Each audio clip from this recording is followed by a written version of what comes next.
زمانے کی بات ہے کہ جب سڑکیں پکی نہیں تھی، بجلی اور روشنی نہیں تھی، سفر کرنا آسان نہیں تھا۔ لوگ میلوں کا سفر پیدل طے کرتے تھے اور راتوں کو آسمان کے ستارے ہی ان کے چراغ ہوتے تھے۔ ایسے ہی زمانے میں ایک مسافر تھا، نہ اس کے پاس زیادہ سامان تھا، نہ اس کے پاس زیادہ دولت تھی، نہ کوئی قافلہ تھا، بس ایک چھوٹا سا تھیلا، ایک لاٹھی اور دل میں یقین۔ اللہ ہر مسافر کا ساتھی ہوتا ہے۔ وہ کئی دنوں سے سفر میں تھا، کبھی پہاڑوں سے گزرتا، کبھی سنسان میدانوں سے، کبھی جنگل کے کنارے سے۔ اور اسی دن شام کچھ مختلف تھی۔ ہوا میں عجیب سی خاموشی تھی۔ پرندے جلدی اپنے گھونسلوں کو لوٹ گئے تھے، جنگل کے درخت ساکت کھڑے ہوئے تھے جیسے کسی راز کو چھپا رہے ہوں۔ مسافر نے آسمان کی طرف دیکھا، سورج غروب ہو رہا تھا۔ اس نے دل میں سوچا، آج رات شاید مجھے یہیں کہیں ٹھہرنا پڑے گا۔ وہ ایک پرانے درخت کے نیچے بیٹھ گیا، تھیلے سے سوکھی روٹی نکالی، پانی پیا اور تھکن سے آنکھیں اپنی بند کر ڈالیں۔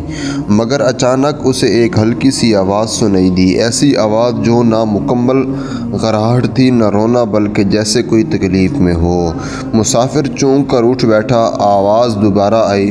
وہ آہستہ آہستہ اس سمت بڑھا۔ دل میں تھوڑا خوف بھی پیدا ہوا، مگر تجسس زیادہ تھا۔ جھاڑیوں کے پیچھے پہنچا تو اس کے قدم رک گئے۔ وہاں ایک بھیڑیا تھا، لیکن وہ عام بھیڑیا نہیں تھا، وہ زخمی تھا۔ اس کی ایک ٹانگ کانٹوں میں پھنسی ہوئی تھی اور وہ خود کو چھڑانے کی کوشش میں مزید زخمی ہو چکا تھا۔ آنکھوں میں وحشت نہیں تھی، درد تھا۔ مسافر کے دل میں عجیب کشمکش شروع ہو گئی۔ یہ درندہ ہے، اگر میں قریب گیا تو حملہ کر سکتا ہے۔ پھر دل کے کسی کونے سے آواز آئی، یہ بھی تو اللہ کی مخلوق ہے اور تکلیف میں ہے۔ مسافر نے لاٹھی زمین پر رکھ دی، آہستہ بولا، میں تمہیں نقصان نہیں پہنچاؤں گا۔ بھیڑیا حرکت کرنا چاہتا تھا، مگر درد سے کرا اٹھا۔ وہ اب لڑنے کی حالت میں نہیں تھا۔ مسافر آہستہ آہستہ قریب گیا۔ کانٹے بہت گہرے دھنسے ہوئے تھے۔ وہ گھٹنوں کے بل بیٹھ گیا۔ اپنے تھیلے سے کپڑا نکالا، کانٹوں کو کاٹنا شروع کر دیا۔ ہر کانٹا نکالتے وقت بھیڑیا سسک جاتا، مگر حملہ نہیں کرتا، جیسے اسے احساس ہو گیا ہو کہ یہ انسان اسے بچا رہا ہے۔ کافی دیر کی محنت کے بعد ٹانگ آزاد ہو گئی۔ مسافر نے اپنے پانی سے زخم صاف کیا، کپڑا باندھ دیا۔ چاند نکل آیا تھا، جنگل میں چاندنی پھیل گئی۔ مسافر تھکا ہوا وہیں بیٹھ گیا۔ بھیڑیا چند قدم دور جا کر بیٹھ گیا، نہ بھاگا نہ حملہ کیا، بس دیکھتا رہا۔ اس رات عجیب منظر تھا، ایک طرف انسان، دوسری طرف جنگل کا درندہ، دونوں خاموش، مگر دونوں میں خوف ختم ہو چکا تھا۔ صبح ہوئی، مسافر نے اپنا سامان اٹھایا اور چلنے لگا۔ چند قدم چلا تو اسے پیچھے سے آہٹ سنائی دی۔ وہ مڑا، بھیڑیا اس کے پیچھے آ رہا ہے۔ تم کیوں آ رہے ہو؟ مسافر مسکرا دیا۔ بھیڑیا کچھ فاصلے پر رک دیا، پھر مسافر چلتا، وہ بھی چل پڑتا۔ یہ ساتھ کئی دن جاری رہا۔ بھیڑیا کبھی قریب نہ آتا، مگر کبھی چھوڑ کر بھی نہ جاتا۔ ایک دن مسافر ایک خطرناک وادی میں پہنچا۔ راستہ تنگ تھا، پہاڑوں کے دامن، گہرائی کھائی تھی۔